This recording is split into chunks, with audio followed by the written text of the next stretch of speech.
Hello student, welcome to the MC study material channel. सी के आज के प्रैक्टिकल लेक्चर में हम पढ़ेंगे ऑपरेटर्स के बारे में। हमने ऑपरेटर्स का थ्योरी पढ़ ली, ऑपरेटर्स की थ्योरी पढ़ ली, टाइप्स ऑफ ऑपरेटर भी देखे। सबसे पहले हमने पढ़ा था अरिथमेटिक ऑपरेटर्स, तो हम देखते हैं अरिथमेटिक ऑपरेटर्स के बारे में। अरिथमेटिक ऑपरेटर्स कौन कौन से होते हैं? Plus, minus, multiply, divide, division और मॉड्यूलो डिवीज़न या रिमाइंडर। ठीक है, ये सारे उनके सिंबल्स हैं। हमने 3 वेरिएबल ले रखे, प्रोग्राम बना रखा है, ए में वैल्यू दे रखी है, ए और बी में, और तीनों की वैल्यू ए बी सी की वैल्यू हम प्रिंट करवा रहे हैं। तो सबसे पहले हम प्लस ऑपरेशन परफॉर्म करते हैं। हम लिखते हैं C equals to A plus B. ये क्या करेगा? ए और बी की वैल्यू को जोड़ेगा, मतलब 10 और 20 को जोड़ के 30 आंसर देगा। तो 10, 20 और 30 वैल्यू प्रिंट होगी ए बी सी की। तो इसको रन करेंगे हम, तो ये वैल्यू आई 10, 20, 30। ठीक है, अब हम माइनस ऑपरेशन देखते हैं। तो हमने करा a माइनस बी, 10 माइनस 20 होकर आंसर क्या आएगा? c की वैल्यू आएगी -10, 10, 20 और -10।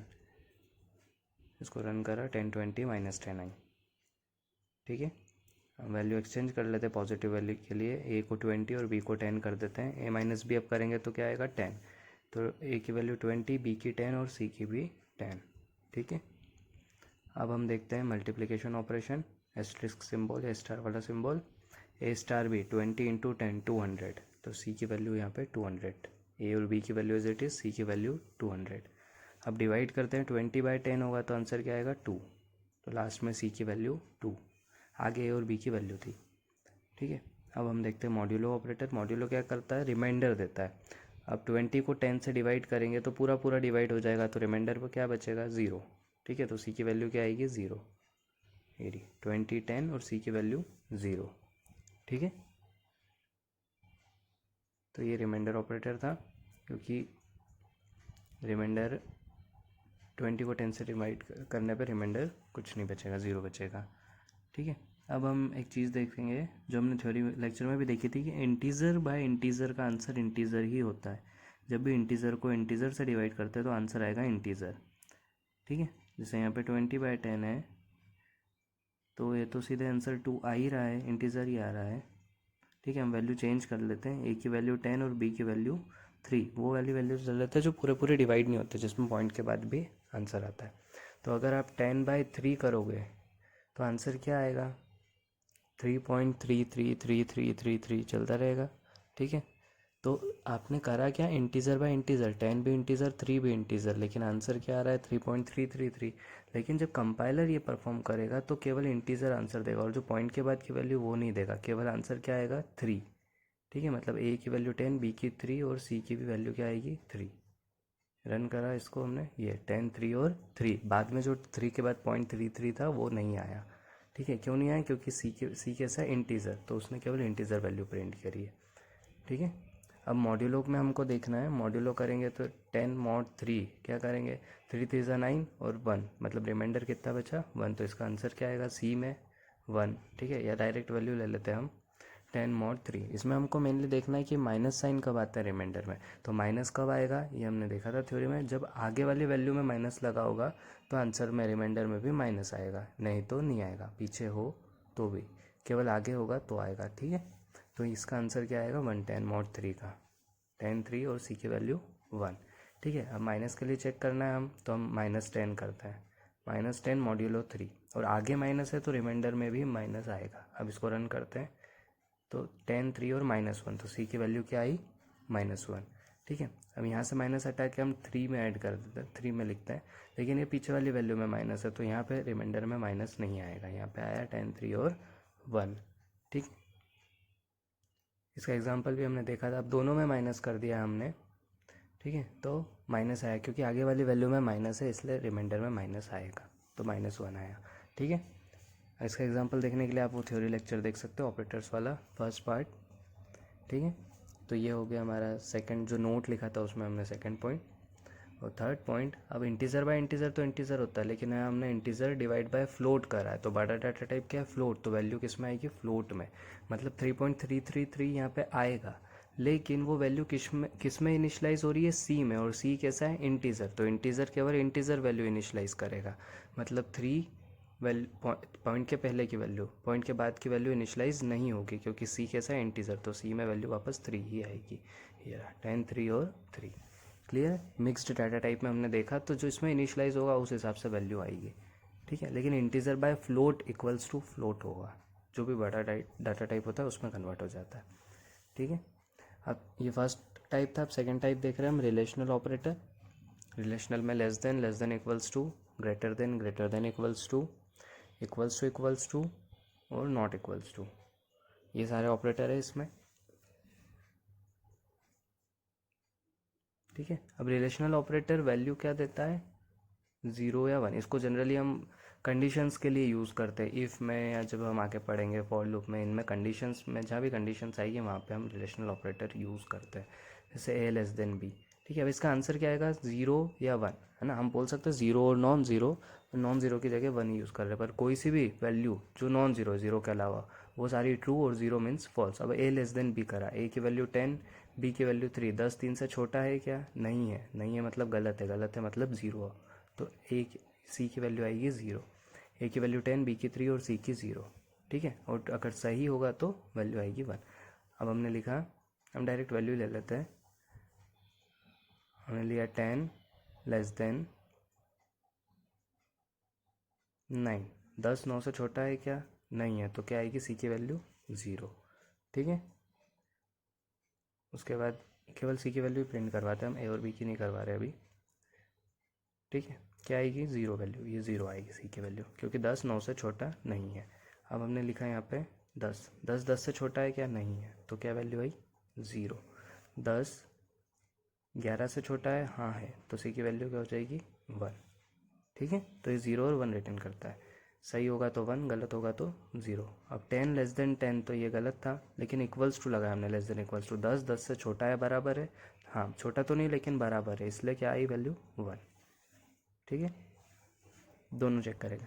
अब हमने लिखा, अब ग्रेटर देन 10 ग्रेटर देन 11, 10 11 से बड़ा है क्या, नहीं, तो आंसर आया 0, ठीक है।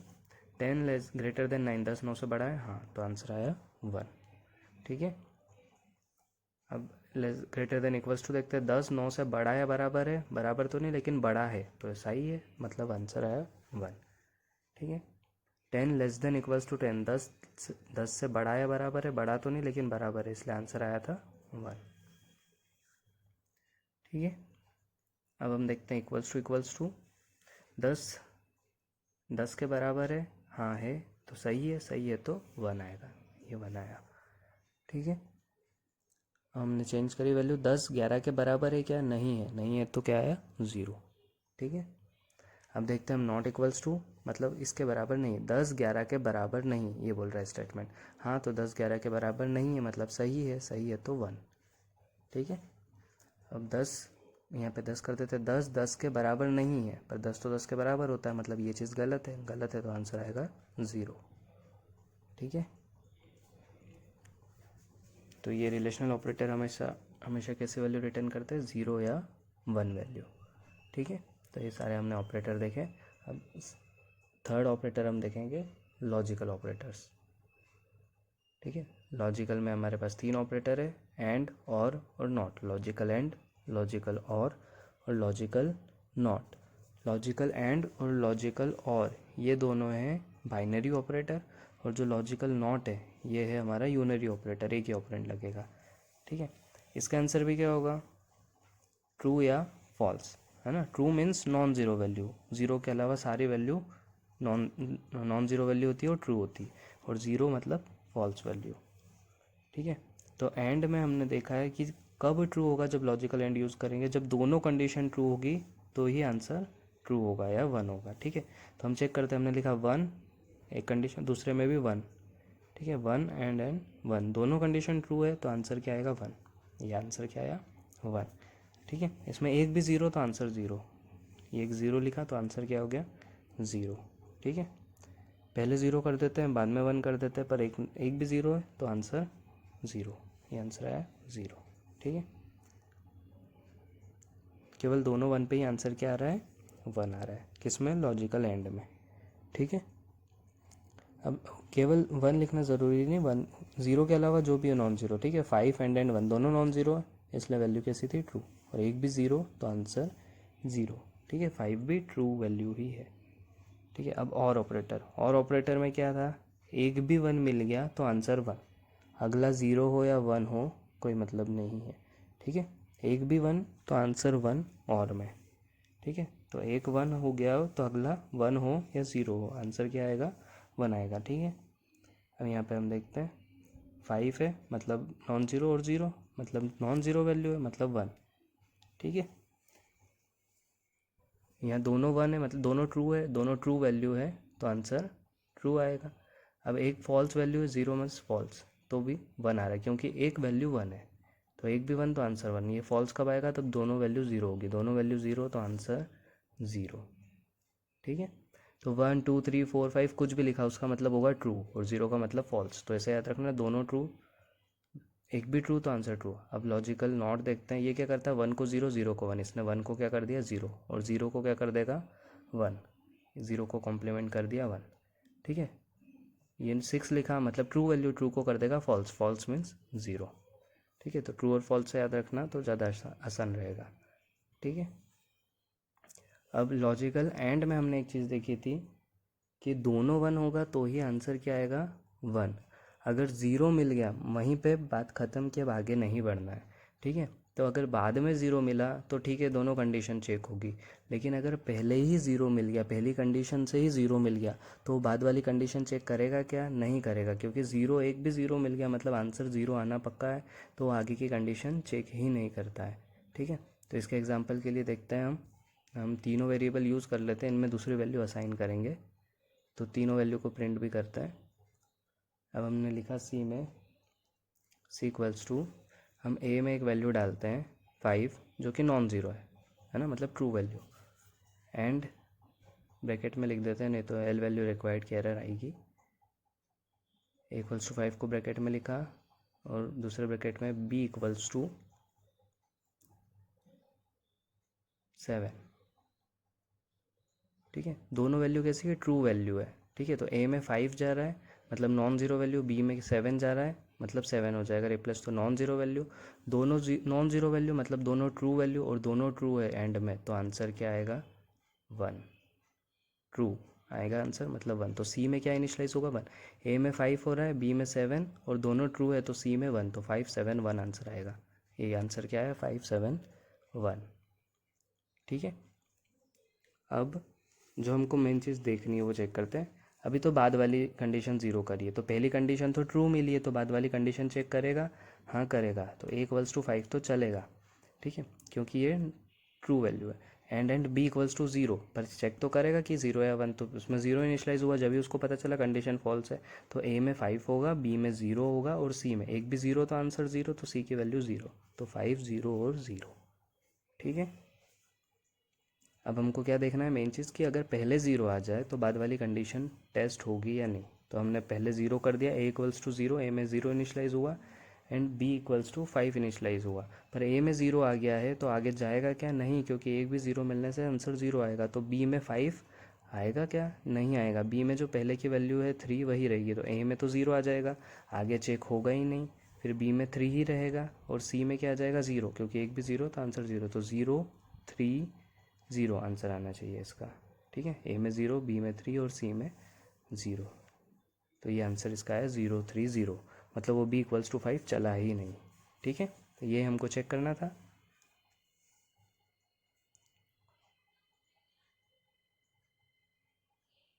क्लियर है, अब दोनों 0 कर रहा है, तो अब पहले 0 मिल गया तो बाद वाली चेक होगी क्या, नहीं होगी, तो फिर ए में 0 होगा, बी में 0 आएगा ही नहीं, बी में 3 रहेगा, तो 0 3 0 आंसर आएगा ये। ठीक है, बी में 0 जो हमने सेकंड कंडीशन थी वो टेस्ट ही नहीं हुई। अब और में देखते हैं, और में क्या होगा, एक भी 1 तो आंसर 1, तो इसमें हमको मेन चेक यही करना है कि अगर पहले 1 आ गया तो बाद वाली कंडीशन चेक होगी क्या, नहीं होगी, क्योंकि पहले 1 मिल गया, और 1 मिलने से आंसर 1 डेफिनेटली हो ही जाएगा और में।